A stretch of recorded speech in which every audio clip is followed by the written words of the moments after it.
joining us today on Playing the Field. I'm Maria Serrao. We've got so much to get to on the show, including Dodger baseball, Angel baseball, lots of IndyCar, and a little bit of NFL football. And we're going to start right here at Dodger Stadium. Now, we all know that players have many different roles on a baseball team.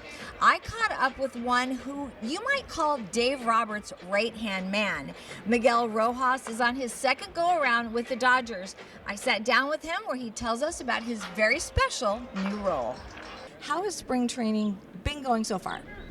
Been going really well. I feel like this is a pretty interesting group. I feel like being part of this organization, and especially this year when the talent is through the roof, and the commitment of the organization, bringing the best players, and not just the best players on the field, but off the field, being great persons and having a quality of the team that we have this year, and the expectations and all that make it a little bit more intense in spring training, because a lot of people are watching, and we're gonna impact a lot of lives this year, a lot of fans all over the world, and really excited about going to a different continent here soon. Yes. So spring training is being intense, to be honest with you, because it's been different than like every other year. Any other one? You brought up an interesting point. When front office brings in new players, what does it mean to you as a player who is already established here that they really want to win? They want to bring more people in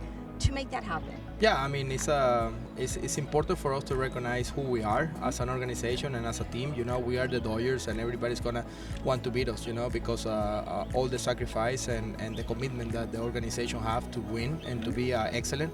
That's something that we have to understand. There's responsibility behind that, and everybody's gonna expect a lot of things about us. But the most important thing is what we expect of ourselves. As a player, there's never a better feeling that an organization that is supporting you and wanting to do anything that they can to put the best thing out there for us to win and succeed. So finally, for us, it's just like about execution.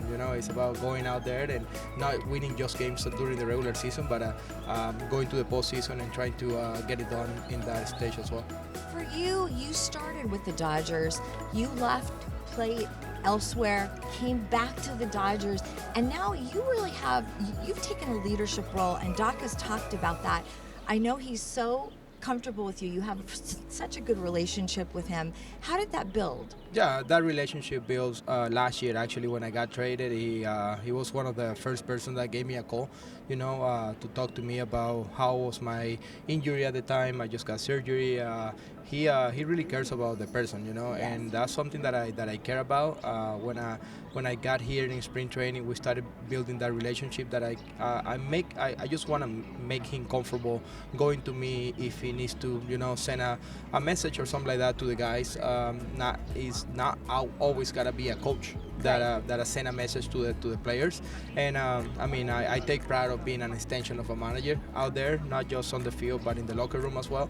So if he wants to deliver a message, sometimes it's better for someone who take the time a little bit more with players, because we have this long season that we take a lot of bus rides, a lot of plane rides, and that way I feel comfortable that he can rely on me and I rely on him, and we both have the both ways relationship that I can go to him and he can come to me without hard feelings or anything like that. We just talk things through it, and we just want the best for both of us and for the organization.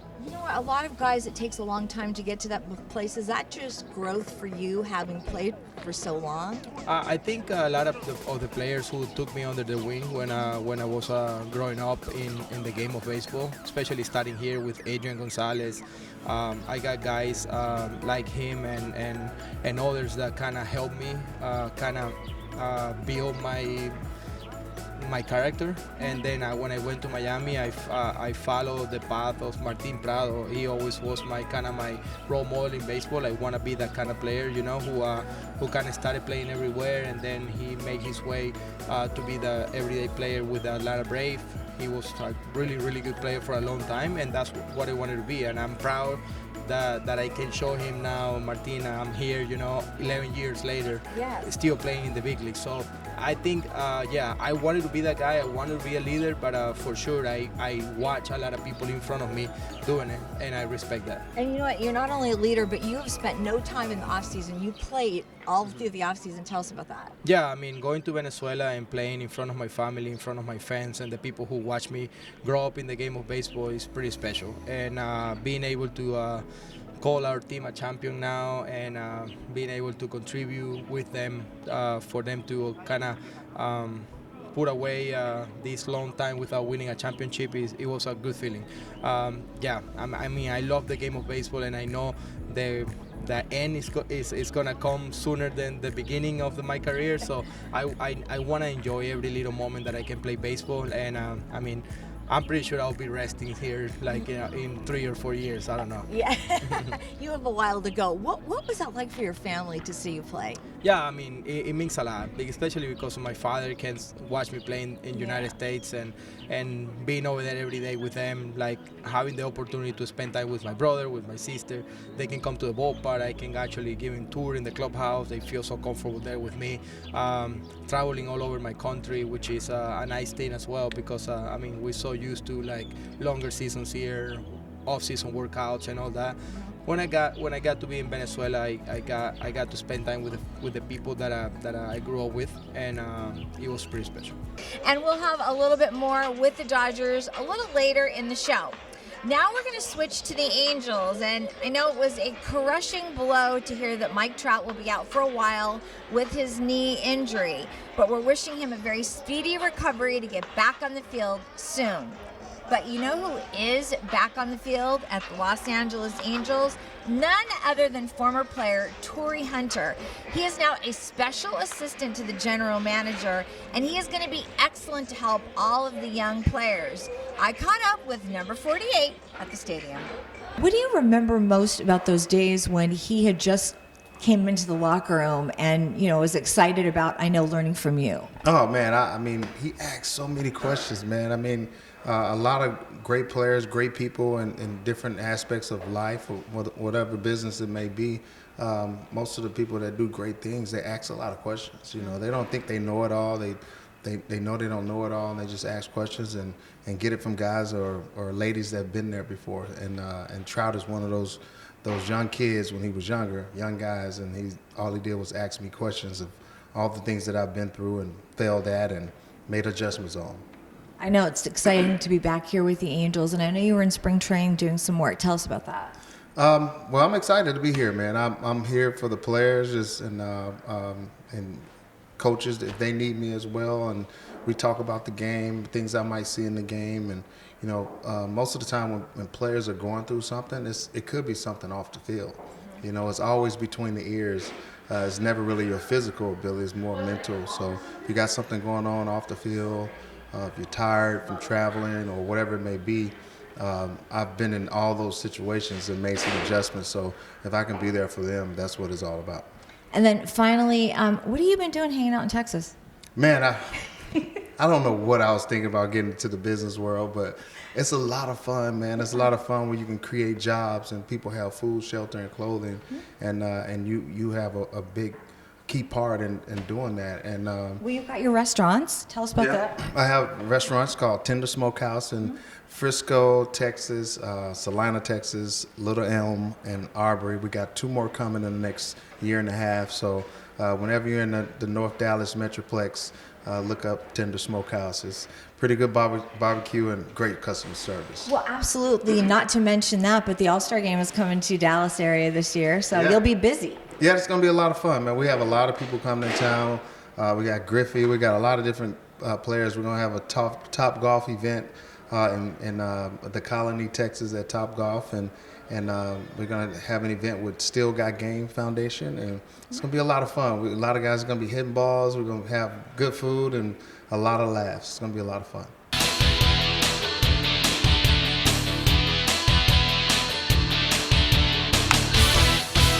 Now, every year, the streets of Long Beach turn into a racetrack for the Long Beach Grand Prix. This year, I take you behind the scenes with the Rahal Letterman Lanigan Race team, where you're going to find out the drivers do much more than just drive the cars, and it takes a whole team to get into the winner's circle.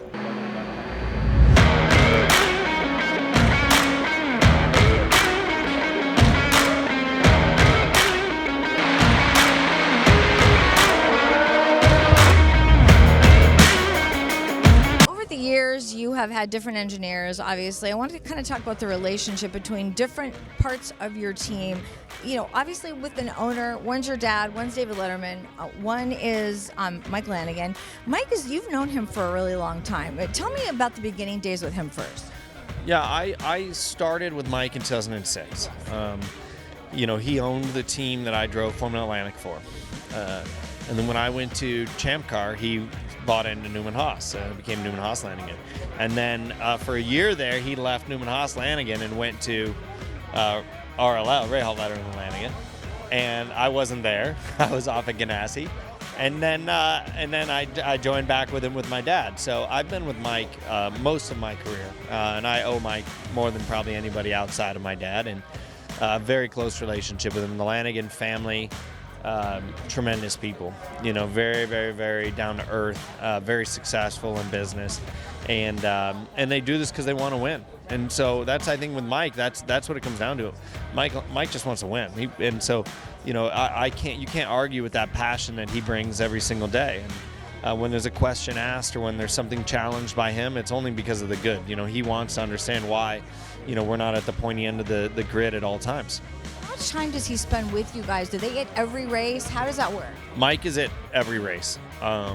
Rarely does he not come. And he's very involved. You know, even when the race weekends are over, typically, you know, Monday, Tuesday, you're going to get a call from Mike just to get the rundown of what went wrong or what went right or why and how we're going to improve and what changes need to be made. And that's what's nice too. I mean, because he's relying on you, and he asks questions, and he wants, you know, viable answers and solutions, and so we try to provide that.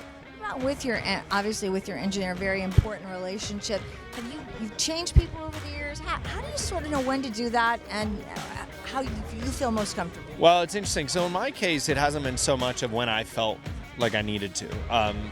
I've been in the position a lot where it was pretty much told to me, hey, you know, this guy wants to retire, so you're going to now move to this guy. Or, hey, we got a young guy coming in, he needs an experienced engineer, so you're going to go to this guy. Or in this year's case, hey, we got a really young guy who's never been a race engineer, and so he needs an experienced driver, so you're going to do it. And Ash, my guy this year, his name's Ashley, he's tremendous. You know, but it's kind of, it's like that. I mean, there's been times, though, that you get along great with guys, and then, you know, one year we were doing really well, and my dad came to me and said, hey, I think we need somebody that's going to push you harder. So he moved me to a different engineer. It just didn't work. You know, we were not one-on-one. We didn't have the right lingo. And that's the most important thing in racing, is that when the driver feels something or they're uncomfortable, the engineer should know before a word is spoken. They can look you in the eyes and sense whether you're good or you're not, whether you're confident or you're not.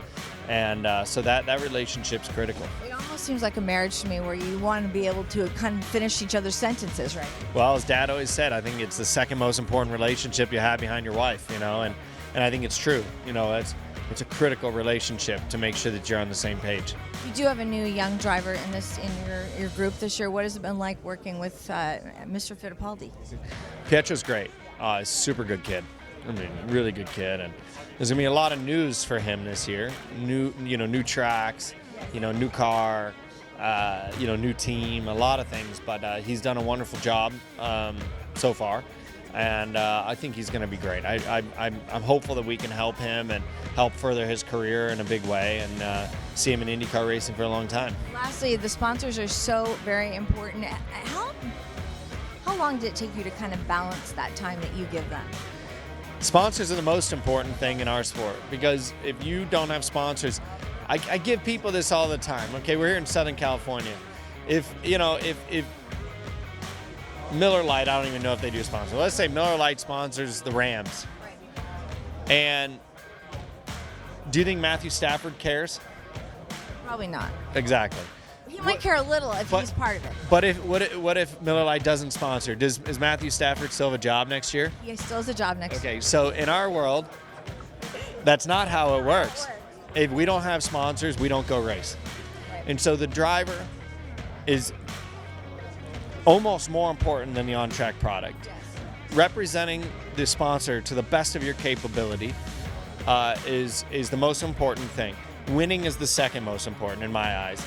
And so, we work really hard on that and develop those relationships, and we try to keep sponsors. I mean, for me, United Rentals has been around 8 years, I think, or maybe more now. And we've seen a tremendous growth. I keep telling them their stock price keeps going up because of their involvement with our team. I don't know why else it would be happening. Just good luck for them. But United Rentals, Fifth Third Bank, we've had tremendous relationships. Fleet Cost and Care, my partner this weekend. And the thing about our team too is we're very loyal.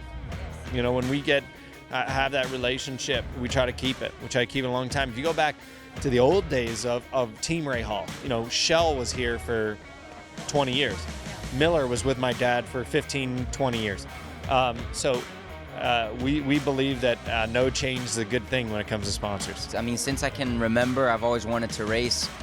My dad gave me my first go-kart when I was 4 years old. We lived in Miami at the time. And from there, I started going like once every 2 months to the karting track. Then it became once a month, once a week, 2 times a week. And it just went on from there. So I've been racing, my whole life, basically. And to be racing here now for the first time at Long Beach is super special for me. I've always heard many good things about this event, and I can feel the hype of it already just on a Friday. So it's very exciting and super proud to be racing in it. With all these Fittipaldis behind you, how much advice have you gotten about this track specifically? Oh, it's a lot of advice. My uncle, Max Pappas, who's also related to me, is married to my mom's sister. He's a race steward here for IndyCar. And you guys are like this whole family of racing icons. so it's a big clan. But I was having breakfast with him and him trying to, give me pointers for this track. But honestly, it's you only learn when you're actually out there driving. So for me, the most important in practice is doing as many laps as I can because I don't know the track. So I need to build a rhythm with it. And the more laps I do, for sure, the better I'm going to be here. So we're just trying to really run as many laps as possible in practice and then really putting it to work in qualifying and the race.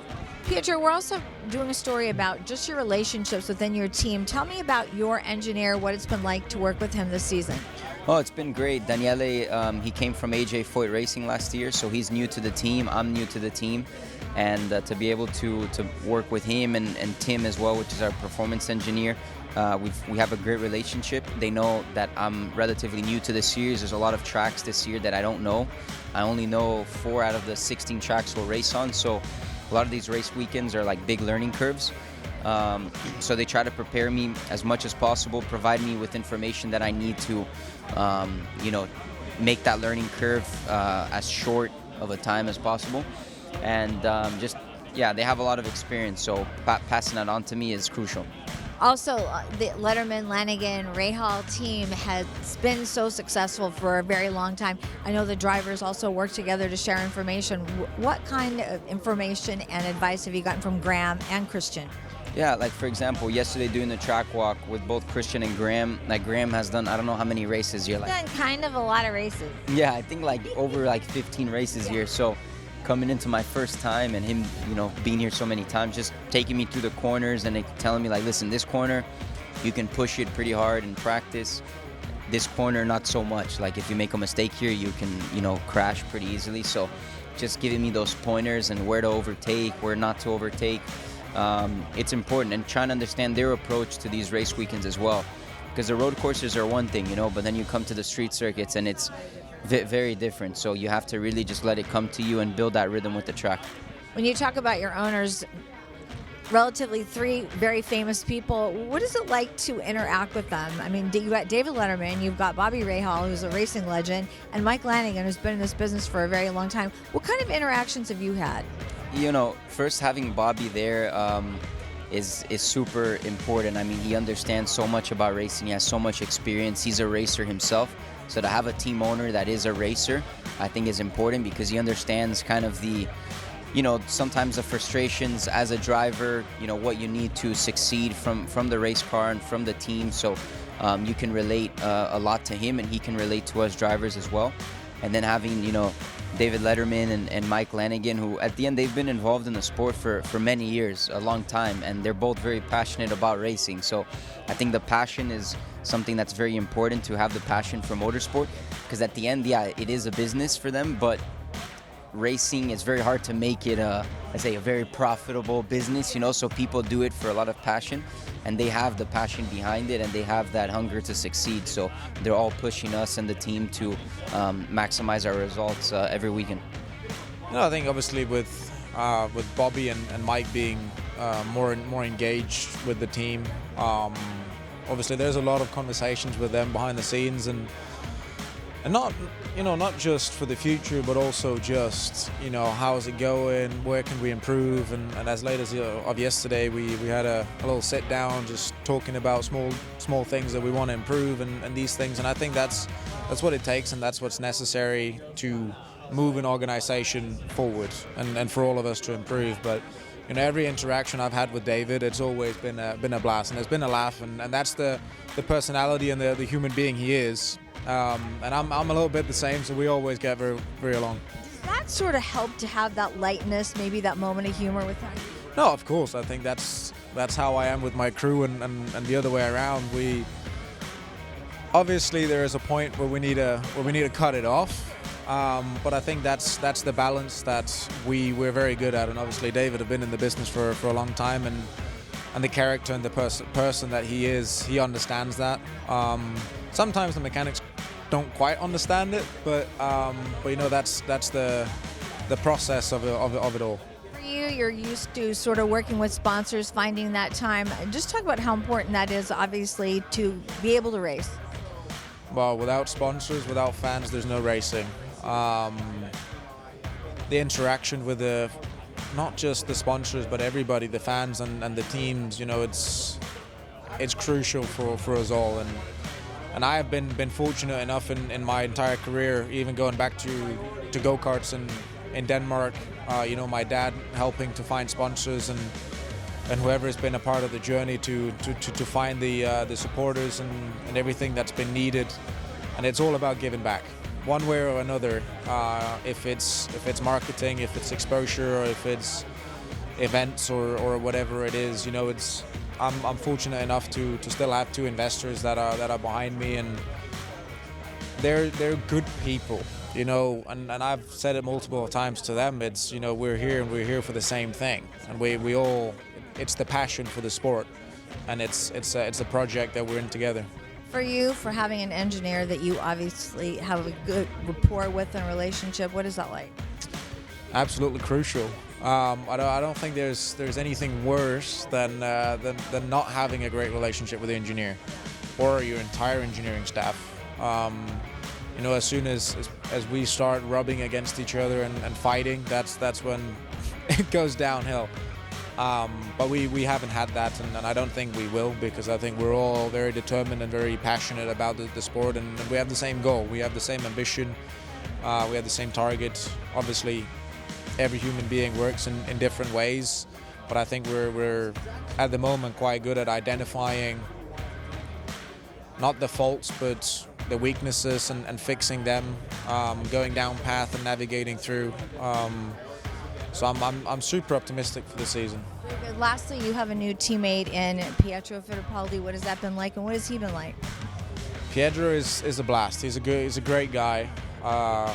Great personality and a fun guy, and we get along very well. And it's been, me and Graham have tried to bring him up to speed as fast as possible. It's been very tough with the way the season's been put together this year. Especially for any rookie coming into the series, to be competitive in the beginning, because we haven't had much track time, and then suddenly we do St. Pete, then it's off to California.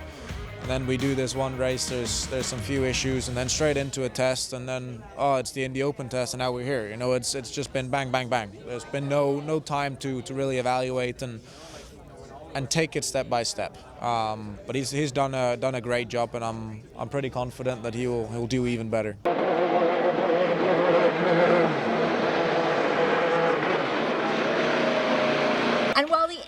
season for the Clippers and the Lakers has ended. The WNBA season is just getting started. Here are some sights and sounds from the Los Angeles Sparks Media Day. For us, and the courage that takes is tremendous. Blessing is very surreal because I was the young girl coming to the Sparks. Yeah, you know, leadership's an interesting thing because it's so different for everybody, and I think I've had the privilege over. Oh, my impressions of LA, I like it a lot. Honestly, what I think I can bring to this team, I know Kurt's big on defense, and obviously it's a whole different defensive philosophy than I've been used to, but I love it already.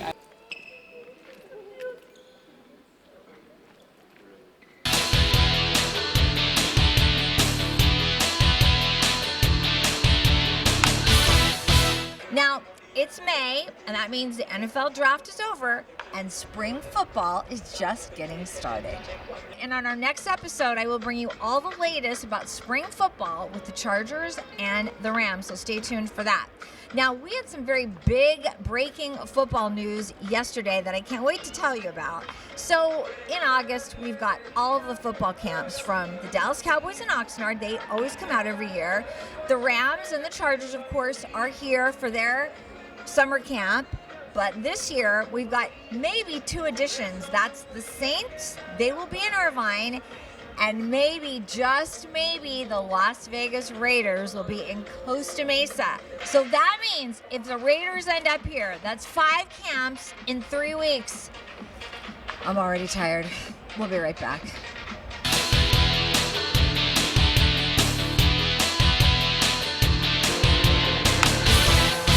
That will do it for today's show. Thank you so much for watching. And remember, you can watch Playing the Field anytime you want at playingthefieldtv.com. I'm Maria Serrao, and we'll see you next time with more LA Sports.